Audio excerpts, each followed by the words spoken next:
Oiê! Oiê! Sejam muito bem-vindos a mais um episódio do nosso BíbliaCast! E hoje, minha gente, é dia de começarmos e terminarmos um livro. Hoje vamos ler o livro de Jonas.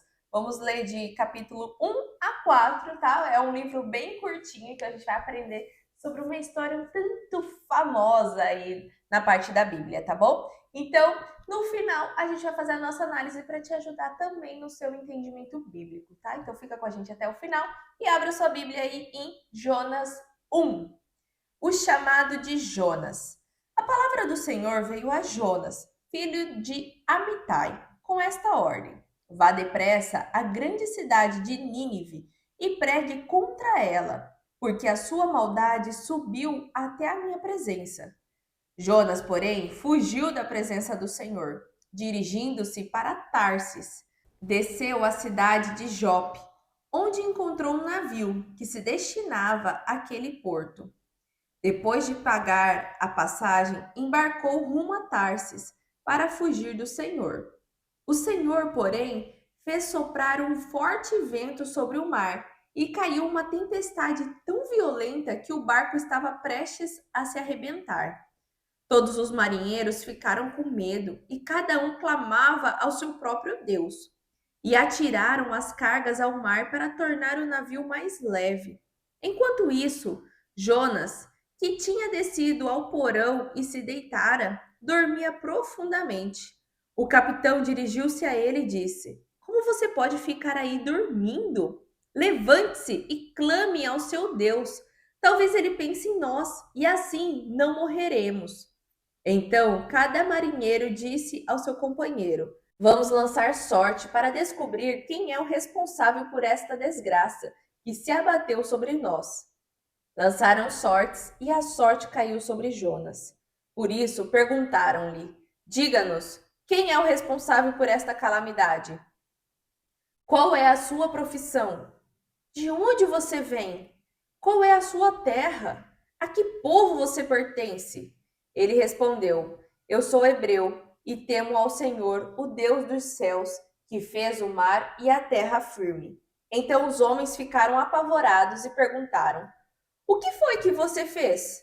Pois sabiam que Jonas estava fugindo do Senhor, porque ele já lhes havia contado. Visto que o mar estava cada vez mais agitado, eles lhe perguntaram: O que devemos fazer com você para que o mar se acalme? Peguem-me e joguem-me ao mar, respondeu, e ele se acalmará. Pois eu sei que é por minha causa que esta violenta tempestade caiu sobre vocês. Em vez disso, os homens se esforçaram ao máximo para remar de volta à terra, mas não conseguiram, porque o mar tinha ficado ainda mais violento contra eles. Então clamaram ao Senhor: Ó Senhor, nós suplicamos, não nos deixes morrer por tirarmos a vida deste homem. Não caia sobre nós a culpa do sangue inocente, porque tu, ó Senhor, fizeste o que desejavas. Em seguida, pegaram Jonas e o lançaram ao mar enfurecido, e este se aquietou. Tomados de grande temor ao Senhor, os homens lhe ofereceram sacrifício e se comprometeram por meio de votos. O Senhor fez que um grande peixe engolisse Jonas, e ele ficou no ventre do peixe 3 dias e 3 noites. Jonas 2. A oração de Jonas. Dentro do peixe, Jonas orou ao Senhor, o seu Deus, e disse: Em meu desespero clamei ao Senhor, e ele me respondeu. Do ventre da morte gritei por socorro, e ouviste o meu clamor. Jogaste-me nas profundezas, no coração dos mares. Correntezas formavam um turbilhão ao meu redor. Todas as tuas ondas e vagas passaram sobre mim. Eu disse: Fui expulso da tua presença. Contudo, olharei de novo para o teu santo templo. As águas agitadas me envolveram, o abismo me cercou. As algas marinhas se enrolaram em minha cabeça. Afundei até chegar aos fundamentos dos montes, a terra embaixo, cujas trancas me aprisionaram para sempre. mas tu trouxeste a minha vida de volta da sepultura. Ó Senhor, meu Deus, quando a minha vida já se apagava, eu me lembrei de ti, Senhor, e a minha oração subiu a ti, ao teu santo templo. Aqueles que acreditam em ídolos inúteis desprezam a misericórdia. Mas eu, com um cântico de gratidão, oferecerei sacrifício a ti. O que eu prometi cumprirei totalmente. A salvação vem do Senhor. E o Senhor deu ordens ao peixe, e ele vomitou Jonas em terra firme. Jonas 3. O arrependimento de Nínive.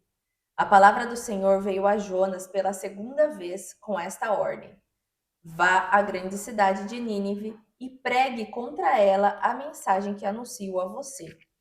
Jonas obedeceu à palavra do Senhor e foi a Nínive. Era uma cidade muito grande, sendo necessários 3 dias para percorrê-la. Jonas entrou na cidade e a percorreu durante um dia, proclamando: daqui a 40 dias, Nínive será destruída. Os ninivitas creram em Deus, proclamaram em jejum, e todos eles, do maior ao menor, vestiram-se com pano de saco. Quando as notícias chegaram ao rei de Nínive, ele se levantou do trono, tirou o manto real, vestiu-se com pano de saco e sentou-se sobre cinzas. Então fez uma proclamação em Nínive: por decreto do rei e dos seus nobres, não é permitido a nenhum homem ou animal, bois ou ovelhas, provar coisa alguma. Não lhes deem de comer e beber. Não lhes deem de comer nem beber. Cubram-se de pano de saco, homens e animais, e todos clamem a Deus com todas as suas forças. Deixem os maus caminhos e a violência que há nas suas mãos. Talvez Deus se arrependa e abandone a sua ira, e não sejamos destruídos. Tendo em vista o que eles fizeram e como abandonaram os seus maus caminhos, Deus se arrependeu e não os destruiu como tinha ameaçado. Jonas 4. A ira de Jonas. Jonas, porém, ficou profundamente descontente com isso e enfureceu-se. Ele orou ao Senhor: Senhor, não foi isso que eu disse quando ainda estava em casa? Foi por isso que me apressei em fugir para Tarsis. Eu sabia que tu és Deus misericordioso e compassivo, muito paciente, cheio de amor, e que prometes castigar, mas depois te arrependes. Agora, Senhor, tira minha vida. Eu imploro, porque para mim é melhor morrer do que viver. O Senhor lhe respondeu: Você tem alguma razão para essa fúria? Jonas saiu e sentou-se num lugar a leste da cidade. Ali construiu para si um abrigo, sentou-se à sua sombra e esperou para ver o que aconteceria com a cidade.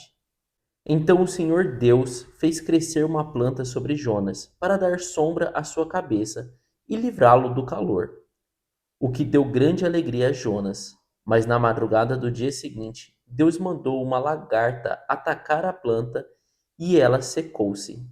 Ao nascer do sol, Deus trouxe um vento oriental muito quente e o sol bateu na cabeça de Jonas, ao ponto de ele quase desmaiar. Com isso, ele desejou morrer e disse: Para mim seria melhor morrer do que viver. Mas Deus disse a Jonas: Você tem alguma razão para estar tão furioso por causa da planta? Respondeu ele: Sim, tenho, e estou furioso a ponto de querer morrer. Mas o Senhor lhe disse: Você tem pena dessa planta, embora não a tenha podado, nem a tenha feito crescer. Ela nasceu numa noite e numa noite morreu. Contudo, Nínive tem mais de 120 mil pessoas que não sabem nem distinguir a mão direita da esquerda, além de muitos rebanhos. Não deveria eu ter pena dessa grande cidade? E assim nós terminamos a nossa leitura de E o nosso hoje. livro de hoje, né? Livro de Jonas aí, minha gente. É uma história até que famosa, né? Mas a gente precisa começar a nossa contextualização aqui do final desse vídeo, do início, né? O chamado de Jonas aí. É o primeiro momento que a gente vê falar sobre Jonas, assim como o livro de Jó, né? São livros onde não tem aqui quem é o autor desse livro, sabe?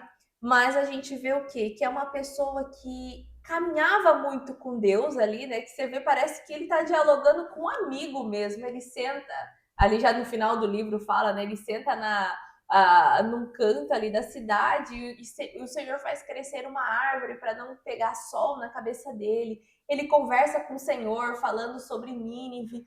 Então, assim, era uma pessoa que tinha muita intimidade com o Senhor, porém, ele não queria fazer alguma coisa que o Senhor tinha ordenado, né? Que ali no primeiro capítulo, né, o chamado de Jonas, era para ele ir e pregar para uma cidade chamada Nínive. E era para pregar que em 40 dias ela seria destruída. E aí ele falou assim, putz, né? Como eu vou, ainda sozinho, né? E vou lá pregar sobre isso. Eu não vou falar isso. Ainda fala, né? Que era uma cidade muito grande. Ele precisava de 3 dias caminhando ali na cidade para poder falar para todo mundo sobre o que o Senhor falava. E aí ele tentou fugir num barco, né? E aí E é legal a gente falar assim, né? Por que que Deus pede para Jonas? A gente estava aí num período de leitura falando sobre reis. Então Jonas, ele é um profeta. Jonas é o primeiro livro aqui dos profetas. A gente nas próximas leituras vamos ler mais sobre outros profetas, né? Então, assim, tem aí Isaías, Jeremias, Zacarias, Amós. Então, por isso assim que mostra aqui, né? A gente vem de uma leitura falando sobre reis, sobre sucessão de reis, e daí de repente muda, né, para a leitura de Jonas. A gente nem terminou ali Segunda Reis e Segunda Crônicas e já está em Jonas. Jonas, ele se passa no mesmo período que a gente estava lendo lá em Reis. Então, ele é um profeta que viveu naquela época e daqui mostra, então começa a dar entrada nessa leitura dos profetas, dos livros dos profetas, né? E daí é isso que a Saíra estava falando, né? Então ali a gente vê assim, um chamado de Jonas para ele ir para Nínive, que era uma cidade muito grande, até termina ali falando no capítulo 4 fala quantas pessoas tinha lá, né? Ele fala que 120 mil pessoas tem na cidade de Nínive. Então, para aquela época, era uma cidade muito grande, né? E Nínive estava totalmente perdida, a gente viu isso ao longo da leitura, e daí Deus quer mandar esse profeta, e a gente vê que era um grande, Jonas era um grande profeta, para ir salvar a cidade e o povo de Nínive. e o legal de falar sobre como eles estavam perdidos, né? Que Deus reconhecia também que eles estavam literalmente perdidos, não tendo ninguém para pastorear eles, né?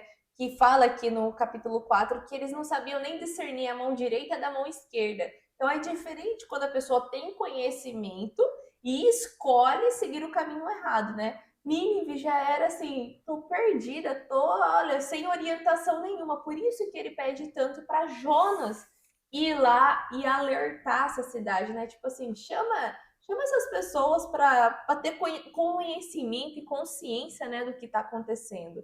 E daí a gente vê, então, ali no capítulo 1, né, que eu acho bem bacana, né, que Jonas, a gente vê ao decorrer da leitura que Jonas já tinha avisado todo o pessoal daquela embarcação que ele estava fugindo de Deus, né? Então ele só fala assim, pegou ali, entrou na embarcação que estava indo para Tarsis, que era um sentido totalmente ao contrário de Nínive, né? E o que me chama a atenção é que era uma tempestade grande, gente. Então, tipo assim, a gente tem que ter essa noção de uma tempestade violenta, que o povo tava com medo da embarcação rachar ao meio. E era um desespero tão grande que eles estavam jogando as coisas, né, mala, tudo que estava dentro da embarcação, com medo da embarcação afundar. Então entrava água, era onda grande, era vento forte, era uma coisa muito violenta. E a gente vê Jonas tranquilo, dormindo, Dormindo. né? E isso para mim que é aquela famosa, assim, o sentido da palavra paz de Cristo, né? Tipo aqui é a paz de Deus. Ele estava na paz de Deus, ali estava tranquilo, tava o mundo acabando, mas ele estava dormindo. Fala que ele estava dormia profundamente ainda. Então, tipo assim, ele estava tranquilo. Ele não queria obedecer a Deus, mas ele sabia muito bem o Deus que ele carrega, né? E daí, né, a gente vê que o comandante ali, né, o capitão, ele vai até Jonas já indignado com que tá todo mundo desesperado, todo mundo já é, fazendo ali, né, falando com os seus deuses e Jonas dormindo. E ele acorda Jonas, né? E daí eu acho muito legal assim, que Jonas fala assim: "Ah, a culpa é minha e eu sei que por que isso está acontecendo. Para resolver isso, vocês têm que me jogar no mar." Mas entenda, tipo assim, esse jogar no mar não é tipo assim, imagina o mar tranquilo, a pessoa jogou e tá, pronto, tô lá, né? Vou ficar nadando, Vou vou ficar ficar. boiando, né? Exatamente, era um mar violento, com muitas ondas. Então, esse jogar ao mar significava realmente tirar a vida daquele homem. E por isso que a gente vê, tipo assim, um receio de quem estava ali na embarcação querer jogar Jonas, porque realmente era como matar aquele homem. Por isso que a gente vê ao decorrer da leitura do capítulo 1, esses homens pedindo assim: olha, eu lavo minhas mãos, eu não quero responder por esse sangue inocente, eu não quero matar esse homem. E a gente vê falando que eles ainda lutaram, né? Remaram Remaram contra ali, né, para tentar exatamente trazer o para evitar isso. Mas eu acho muito bacana assim da gente ver no final dessa leitura do capítulo 1 que até um simples fato, né? Assim, aqueles homens conheceram ao Deus verdadeiro pelo fato de Jonas, né? Então, tipo assim, por toda aquele movimento ali, tudo aquele de ruim ali, vamos dizer assim, que estava acontecendo, aqueles homens falaram assim, né? Depois que eles jogam Jonas e o e o mar mar se se acalma. acalma, mas a gente vê que Jonas, tipo assim, ele some na água, ele cai, ele vai para as profundezas da água, né? Ninguém vê ele depois, mas você vê que aqueles homens, eles começaram, tipo assim, creram no Deus de De Jonas Jonas. e prestam culto a ele, né? Então fala ali no versículo 16 fala: tomados de grande temor ao Senhor, os homens lhe ofereceram um sacrifício e se comprometeram por meio de votos. Então, tipo assim, cara, até na pior da situação ali, né, Reconheceram Deus, né? Jonas foi um instrumento ali, né, utilizado assim para aquelas pessoas, né, se conhecerem a Deus, né? Então isso eu acho muito bacana. E daí a gente lê ali no capítulo 2 uma oração que Jonas faz. E pela oração a gente vê que realmente assim, Jonas estava meio que morrendo. Fala, né? Tipo assim, eu vejo muito que ele viu ali a morte de perto, porque ele estava descendo as profundezas. Fala ali, né, como estava um turbilhão ao redor dele, todas as tuas ondas e vagas passaram sobre mim. Então a gente vê ali, resumindo assim, né, o capítulo 2 uma oração de gratidão de Jonas, né, por Deus ter mandado esse peixe que salvou a vida dele. De certa forma, ali, ao engolir ele, né, salvou ele. E, e ele fala ali, né, eu acho bacana que ele fala ali, né, no versículo 8, né, aqueles que acreditam em ídolos inúteis desprezam a misericórdia, mas eu, com um cântico de gratidão, oferecerei sacrifício. O que eu prometi, cumprirei totalmente. A salvação vem do Senhor. E, né, fala aqui já no versículo 10, e o Senhor deu ordens ao peixe, e ele vomitou Jonas em terra firme. Então, assim, foi ali um momento, né, eu acho que de arrependimento e falando: Deus, me perdoa, eu vou obedecer ao Senhor, eu vou sim para Nínive, eu vou fazer conforme a tua vontade, né? Eu acho que ali nos momentos ali de morte ali, né, nos últimos minutos ele, né, se arrependeu ali de todo o coração e vem esse grande peixe que engole Jonas e acontece. Por isso que até essa passagem de Jonas é tão famosa. Mas é legal da gente ressaltar que não era uma baleia. Nas escrituras não fala em nenhum momento que era uma baleia. A gente que acabou, né, com o passar do tempo falando, chamando de baleia por ser, né, nas escrituras falar um grande peixe. Então, assim, se tem problema chamar de baleia ou não, daí eu não vejo problema nenhum, mas eu só acho legal da gente ver muito bem que nas escrituras fala que era um Um grande grande peixe, né? peixe. E o peixe vai, né, e larga ele em terra seca. Porém, a gente sempre aprendeu, né, às vezes historinhas bíblicas, que o peixe vai e larga ele na terra seca já em Nínive. Porém, por isso que a gente fala que é tão importante a gente ler a Bíblia, ler o que está escrito nas escrituras mesmo, que aqui fala o quê? Que o peixe deixou em terra seca E o Senhor falou para ele: levanta-se e vai a Nínive. Então, logo, ele não estava a Nínive, né? Então, aqui, ele levou ele para ir, para fazer o que ele tinha que fazer, sabe? Então, assim, temos um chamado, temos alguma coisa, mas a gente também precisa se posicionar, a gente precisa também caminhar, né, junto com o Senhor. Isso é importante. E daí a gente vê então, né, no capítulo 3 ali, que ele vai a Nínive, né? Então ele obedece dessa vez a Deus. Eu Viu acredito que não assim que adiantava fugir, né? depois de todo o contexto, de tudo o que aconteceu, né, até talvez o voto que ele faz a Deus é de cumprir a palavra de Deus, né, obedecer a Deus, e ele vai a Nínive e fala para o povo, né, então ele sai falando para todo mundo que daqui 40 dias Nínive seria destruída, que o pecado deles era grande, então a gente já leu lá no capítulo 1 que o pecado, né, que estava acontecendo ali em Nínive era tão grande que chegou aos céus. E ele falou: por causa do que vocês andam fazendo, em 40 dias a terra, né, Nínive será destruída.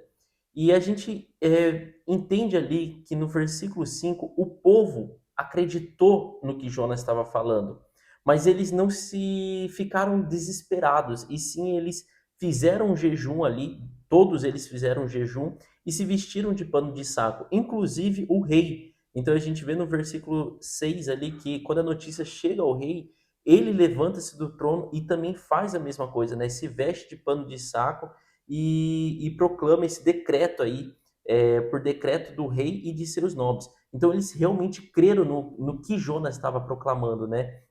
Então a gente vê aí Um um arrependimento. arrependimento gigantesco de todo o povo de Nínive. E é aquilo que a gente falou, Nínive era uma cidade muito grande, mas assim, eles creram naquilo que Jonas falou, né? E a gente vê já no final do capítulo 3 no versículo 10 falando, né? Tendo em vista o que eles fizeram e como abandonaram os seus maus caminhos, Deus se arrependeu e não os destruiu, como tinha ameaçado. E depois disso a gente entra ali, então, no capítulo 4 que é a ira de Jonas, né? E que eu acho muito intrigante esse capítulo, porque muitas vezes é o nosso pensamento também, né? Jonas fica irado porque Deus não destruiu, né, Nínive. Então, tipo, Jonas falou assim, pô, Deus, você tá zoando de mim, né? Você pede para eu vir aqui falar, né, proclamar a tua palavra e falar que Nínive vai ser destruída em 40 dias, e daí agora o Senhor não destrói Nínive. Tipo assim, a sua misericórdia é tão grande, a sua bondade é tão grande, mas, tipo assim, eu entendo assim, ele primeiro fica bravo porque não destrói Nínive, e ele também fica meio tipo assim, pô, eu fico parecendo trouxa aqui, né? Te falo alguma coisa e daí não cumpre. E daí a gente vê aí Deus então usando também uma outra linguagem, né, para falar com Jonas sobre a mesma coisa, que ele usa uma planta, né, que cresce e faz sombra para Jonas e de repente essa planta morre e vem um vento muito quente, né, que faz quase Jonas desmaiar. E Jonas ele pede, né, para morrer porque tá, né, muito quente, né? E ele fala, olha, você tá vendo? Você tá aí reclamando de uma planta que morreu, que não foi você que implantou, você simplesmente tipo, não fez nada, não podou essa planta, ela nasceu numa noite, morreu numa noite, né? E você está reclamando porque queria que eu tivesse misericórdia, né? De uma planta que simplesmente morreu. E você não tem misericórdia de um povo que são mais de 100 mil pessoas, né? Que não importa o que eles fizeram, eles são umas pessoas que não têm conhecimento e fazem as coisas de forma assim, às vezes muitas vezes de forma remota, de forma que nem sabe o que estão fazendo, né? E você não quer que eu tenha misericórdia desse povo? Então, tipo, quanta ignorância, né, é a sua, tipo, ali é um chacoalhão muito bacana que eu acho que Deus faz para Jonas, usando uma linguagem que realmente faz ele entender, né, de tipo assim, Que poxa, colocaria ele no lugar, né? exatamente. É. E o legal é que essa ira de Jonas também, né? Ele reconhece o quê? Que quando ele não queria ir para Nínive, é tipo assim, ele já sabia que Deus não iria castigar a esse nível o povo, né? Porque ele fala ali no capítulo 4 no versículo 2 pois sabia que és um Deus grandioso e misericordioso, tardio para se irar e de grande bondade, e que arrependestes do mal Então ele é assim, putz, Deus, eu sabia que você não ia fazer nada disso com esse pessoal, né? Por isso que eu queria ir para Tarsis, eu não queria ir lá, porque eu sabia que você não ia destruir tudo isso. Então é algo que a gente também vê um relacionamento grande que Jonas tinha com Deus, né? Sabia como que é o coração de Deus, vamos dizer assim, a intenção de Deus. Porém, Deus precisava levar Jonas até lá para alertar, para trazer o povo a acordar, né, desse trabalho remoto, igual o Jason estava falando. Então, muitas das vezes, sim, o Senhor vai dar um chacoalhão na gente, mas não com uma intenção de, nossa, vou te destruir, vou te matar, vou te, nossa, vai acabar o mundo. Não, mas tipo assim, ei, acorda, eu sou o seu Deus, né? Volte-se para mim, volte-se para o caminho correto. Então ele precisa só usar, não que o que aquela pessoa tá falando, esse profeta vai estar te falando, vai acontecer, né? E nossa, não aconteceu, não era de Deus, porque Deus não é homem para que minta, nem filho do homem para que se arrependa.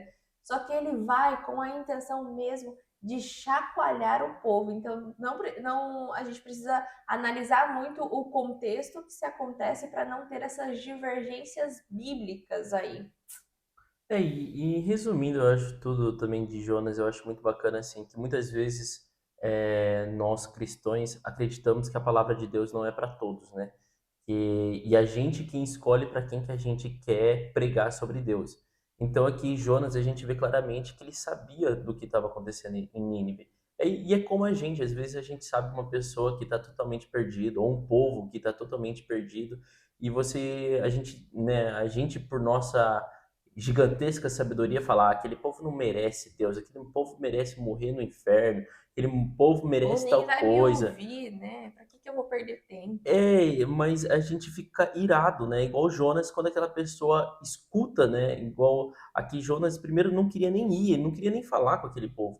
E depois que ele vai e fala com o povo e vê que o povo se arrepende, ele ainda fica irado, porque Deus tem misericórdia dele. E muitas vezes a gente é assim, a gente acredita que a palavra de Deus é só para nós, que ninguém merece ouvir ela, e que Deus não deve ter misericórdia com aquela outra pessoa, que é uma pessoa muito ruim, que é uma pessoa muito mundana, que é uma pessoa que sempre praticou coisas ruins e agora ela se arrepende, Deus tem que ter misericórdia? Não, Deus tem que tirar a vida dela, ela tem que pagar. Então muitas vezes a gente tem esse pensamento muito similar a Jonas, né?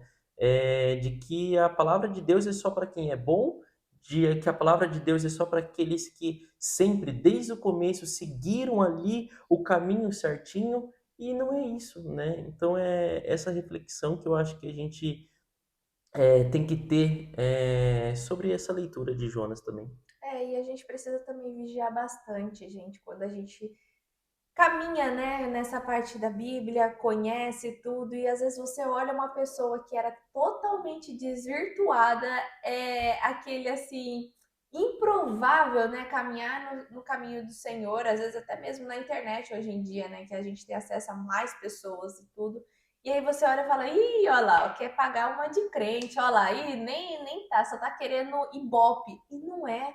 Você já provou alguma vez do amor de Deus e ele transforma, né? Quando você encontra a palavra, quando você encontra a verdade, né? Você quer viver daquilo e gritar para todo mundo. Então a gente também precisa, a gente também precisa vigiar sobre esse nosso julgamento e nunca esquecer que de um dia você também provou desse amor e você quis mostrar isso para outras pessoas. E é isso que essa outra pessoa, que é o improvável que está vivendo sobre a palavra do Senhor, pode estar tentando fazer. E você, ao invés de julgar, deveria estar fazendo o mesmo. Proclamando, falando, contando a sua experiência, né? Que isso é o melhor, porque eu acho que assim. É o nosso testemunho, né, sobre como o amor de Deus nos atingiu, o que isso já mudou, que pode trazer aquela pessoa. Às vezes não é sobre, nossa, ó, assim fala lá em Salmos, tal, tal, tal, você vai ser assim, assim, essa. Não é sobre isso. A pessoa, elas gostam que de história, por isso que muito tempo novela conquistou, né, a população brasileira e a pessoa ficava ali sentada porque estava contando a história daquela vida, daquela, estava tendo todo um enredo. E se você também contar a tua história de como aconteceu com você, isso pode envolver uma outra pessoa que está aí perdida. E não julgue, né? Assim como o Jesus falou, não julgue quem pode ou quem não pode ouvir da tua história. Conte para todo mundo, o seu testemunho é grande, tá bom? E eu acho que é isso que a gente tem Isso para mesmo. compartilhar hoje sobre o livro de Jonas. Amanhã, no próximo episódio, a gente vai falar sobre mais um profeta, que é sobre Amós, tá? Então, eu já te convido para você se inscrever nesse canal, curtir esse vídeo, ativar o sininho e estar conosco sempre aqui aprendendo mais da Bíblia, tá bom? Então a gente se vê no próximo episódio. Um beijo e Tchau! tchau! Oiê! Parabéns! Você concluiu mais um episódio do nosso Bíblia Cast. Aqui do lado já deixei o quê? O nosso canal para você estar se inscrevendo e aqui abaixo o sininho para você já deixar ativado e ser notificado sempre quando a gente lançar o próximo episódio. E o próximo episódio já está aqui também para você estar assistindo e crescendo cada vez mais espiritualmente, viu? Então vai lá, já clica aqui e já assista o próximo episódio. Nos vemos! Tchau!